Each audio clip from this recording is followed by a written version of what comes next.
Hey guys, Matt Paulson here. In this video, I want to talk about building a business that stands the test of time. We all know that running a small business is an incredibly risky proposition. They require work, they require capital, and they require time, and there's just no guarantee that your business idea is actually going to work. You could find yourself in a position 3 years into your business where you have no profit, no cash, minimal revenue, and the business just didn't work. That is the unfortunate reality of running a small business, is that they're hard. They might not work, but that is the risk that you take if you want to take a stab at doing your own thing, being the master of your own domain, and really kind of stepping out and maybe building a really successful business. Most businesses, the reality is they just don't last. Within the first couple of years of starting small businesses, about 20% of them fail. About half of businesses fail after the first 5 years, and about 70% of businesses fail after their 10th year in business. Those numbers are from the SBA, by the way. Um, MarketBeat, I guess our company, MarketBeat, we've been around since about 2008, and we're a relatively young company in the grand scheme of things. But we're already doing better than about 70% of small businesses just because we've made it to our 10th year of operations.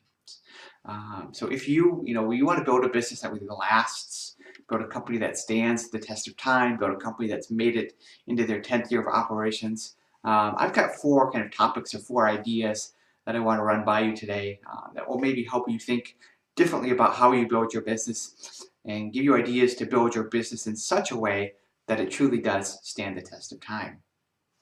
The first idea that I want to kind of discuss is that you should be the designer of your business. Don't be the operator of your business.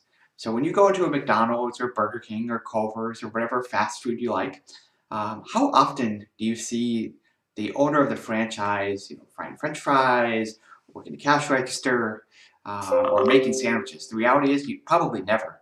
They are more than likely working in the back office somewhere. They might not even be in the store, but they're probably working on financials, maybe making deposits.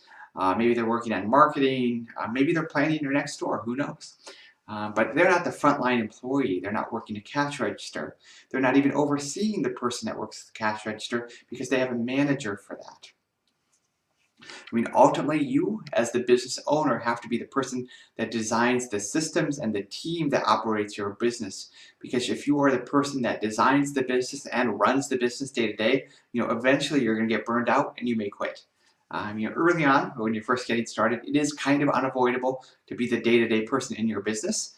But over time, your long-term goal needs to be to design systems, processes, and a team to run your business for you. Most people that work in their businesses as employees, they work too much and they just live unsustainable lifestyles. So, you really want to get to the position where eventually you can take kind of a step back from the day-to-day, and that way you can go on vacation, that way you can pursue other interests, and that way your entire livelihood is not stuck in your business. So really, think about what systems can I build, what processes can I build that a team can follow, how can I start building my team, and that way somebody that's not me is mostly running the day-to-day of the business. The second idea that I want to talk about today is to be the best at exactly one thing. Focus is critically important in a small business. If you try to do too many different things at once or move in too many different directions, you're going to become unfocused and ultimately probably not successful. One of the key reasons that people will come to your business and keep coming back to your business is that you're just the best at what you do. Here in Sioux Falls, there's a brand called Stenson Family Farms. They're a local dairy producer. They produce probably the best locally produced milk and ice cream and other dairy products, and that's what they're known for, and that's really all they do. They stay focused on their one thing their brand is known for, and they just work to be the best milk producer and ice cream producer in the region. So if you want regular milk, you go to Hy-Vee, you go to Walmart. But if you want the best milk, you go to Stenson. They're not trying to branch out of dairy and do cage-free eggs or organic beef or who knows what. They stay focused on dairy, and by doing so, they make the best product they possibly can and have developed a brand around their expertise of producing dairy products. So by staying focused, they're able to do that one thing that they can do better than everyone else. They become known for that, and then that helps their business become sustainable because it's something people want and something people are going to keep coming back for. The third idea I want to discuss is that you should develop a war chest of cash. You want to have a lot of cash in your business just sitting around waiting for the unexpected bumps that are bound to happen. You could get hit with a lawsuit like I did in the first year of my business. One of my businesses, you could face an economic downturn and have half of your customers just disappear overnight. Maybe there'd be a fire in your business and you'll have to rebuild from the ground up. You could say something unfortunate and have it blow up all over social media, causing a backlash from your customers. You just don't really know what's going to happen with your business. A key vendor could just decide not to pay you because they themselves are out of cash. I have no idea what kind of unexpected bump in the road is going to hit your business, but the reality is there are going to be unexpected bumps in the road, and you do need to plan accordingly. Eventually you're going to have some kind of unexpected event, a catastrophe, who knows what, but that's going to interrupt your regular flow of customers. Revenue will decrease, and the only way to survive and thrive through these business interruptions is to have cash on hand so that you can weather the storm. Your first goal probably should be to have about 3 months of cash in your business, so 3 months of operating expenses. And the way that you kind of do this is to set aside a small percentage of earnings that you get in every month, say 5 or 10%, and kind of put that into a separate savings account, and that'll kind of be your buffer account, your retained earnings account, your war chest of cash, whatever you want to call it. But by having all that money sit over there, you'll begin a buffer that protects you. So if revenue falls by 30% one month and you can't cover your expenses, you can take money out of your retained earnings account and use that to cover your expenses, and that way you kind of live to fight another day. And the fourth idea I want to discuss is be willing to change with the market. If the market moves in a different direction than what you're doing, you really have to move with it. Most industries are constantly evolving. What worked 20 years ago probably won't work today. As patterns and trends change in your industry, you have to be willing to change with them. If you are a taxi driver in 2019 and you're not willing to drive for Lyft or Uber, you're probably not going to be able to continue to be a taxi driver for very long. The likelihood that there are yellow cabs on the streets 10 years from now, probably not going to be the case.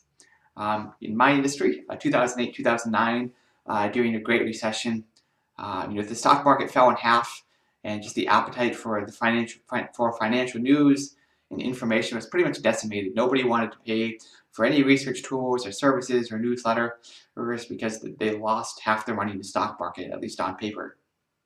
So everybody knew in the industry that you really had to cut costs if you wanted to survive and kind of weather the downturn and make it to the next kind of bull run when people are interested in kind of your products and services again. And the companies that produced print newsletters that they mailed to their customers and they couldn't cut their costs by making the leap to digital, they weren't able to survive. The market, by necessity, shifted from print newsletters and magazines to digital because the cost structure made more sense. And the companies that weren't able to make that shift went away, and the companies that did make that shift from print to digital, they're largely still around. So you have to be able to shift with the market. So keep an eye on industry trends. When things are changing in your industry, you should be the person kind of leading that trend. Don't be the person following it or being the person being unable to make the trend or being unable to follow that trend. Because if your industry moves over here and you're still over here, the customers are probably going to go with the industry. So you have to be willing to move and make adjustments as trends in your industry change over time. So those are the 4 ideas. 1, be the business designer. Don't be the business operator. 2, become the best at exactly one thing. 3, develop a war chest of cash. And 4, be willing to change with the market. So if you have business ideas about how to if you have ideas about how to build a business that stands the test of time, feel free to comment them below. In the comments, I'd love to hear what your guys' thoughts are on this. Thanks for watching.